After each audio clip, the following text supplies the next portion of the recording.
Live, Little Egypt's breaking news source. News 24 starts right now.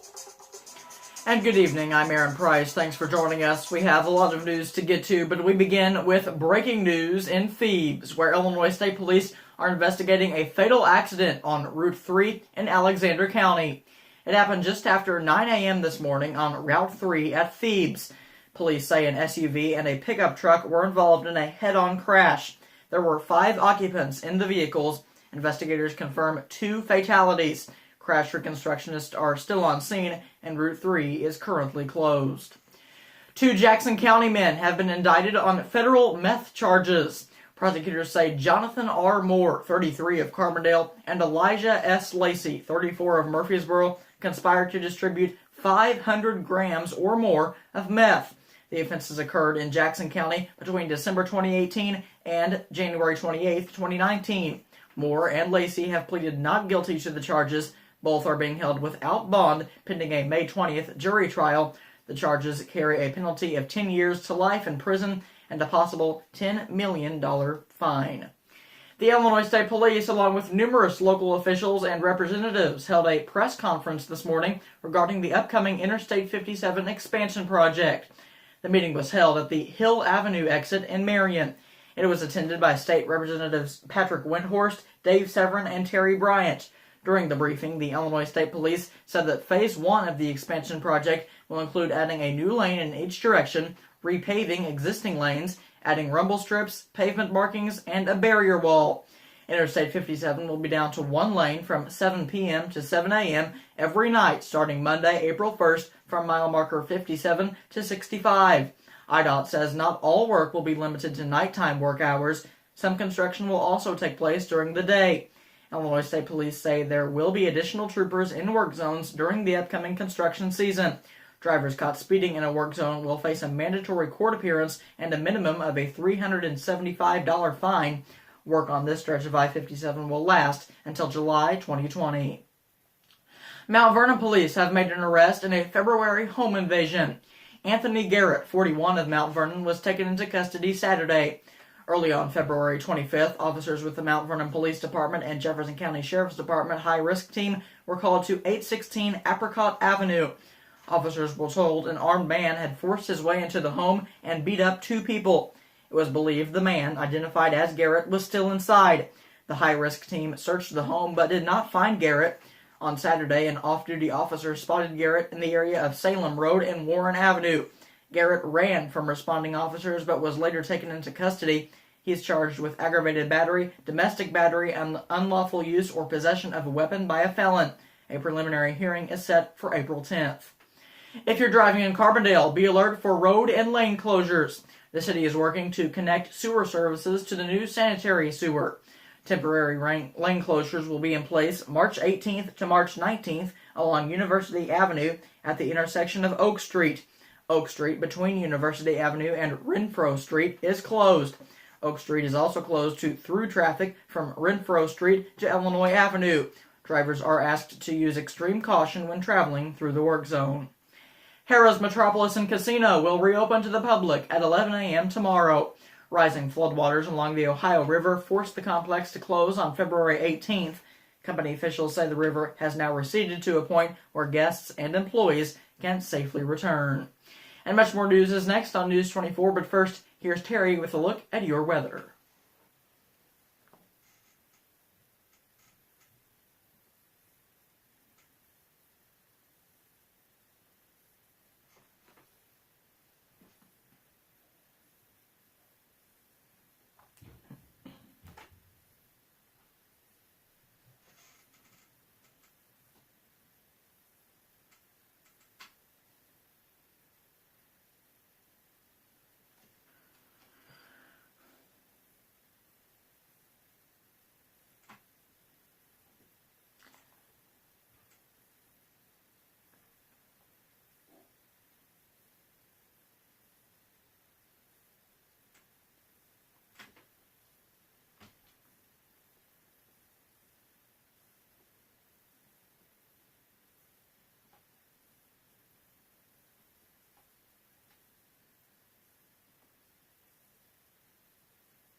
All right, thanks, Terry. Sergeant Holly Belinsky's body arrived in Pinckneyville today after she lost her life in an ATV accident overseas. Flags and spectators gathered to give a goodbye and a salute to Belinsky in Pinckneyville today. This was the scene in Pinckneyville. We'll have more on her life and legacy tonight on News 24 at 10. Today marks 94 years since the tri-state tornado ravaged parts of southeast Missouri, southern Illinois, and southwest Indiana. The infamous twister still holds numerous records. On March 18, 1925, around 1 p.m., the tornado touched down just outside Ellington, Missouri, tracking to the northeast at more than 70 miles per hour. The twister would hit Annapolis, Missouri around 1:15 p.m., taking its first 4 lives. Another 4 people would be killed around 2 p.m. when the small town of Behe, Missouri, was hit.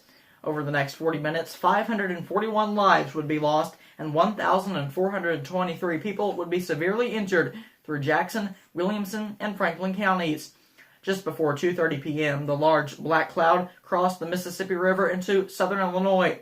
Gorham was hit at 2:26 p.m., Murfreesboro at 2:34 p.m., and DeSoto at 2:38 p.m. Murfreesboro had the highest death toll along the path, with 234 fatalities. In DeSoto, a school was leveled, killing 30 students and teachers.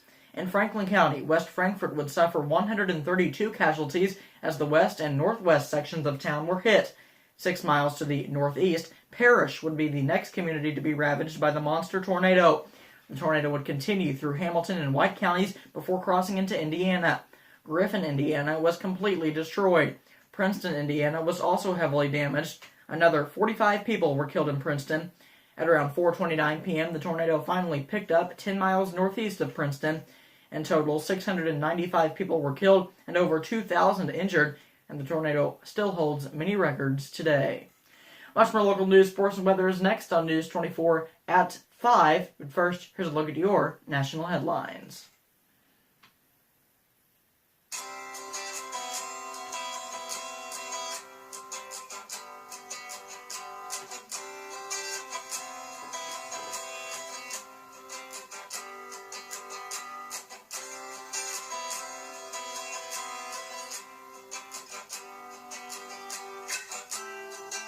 Fox News update. Here's your flash briefing. Fox News update.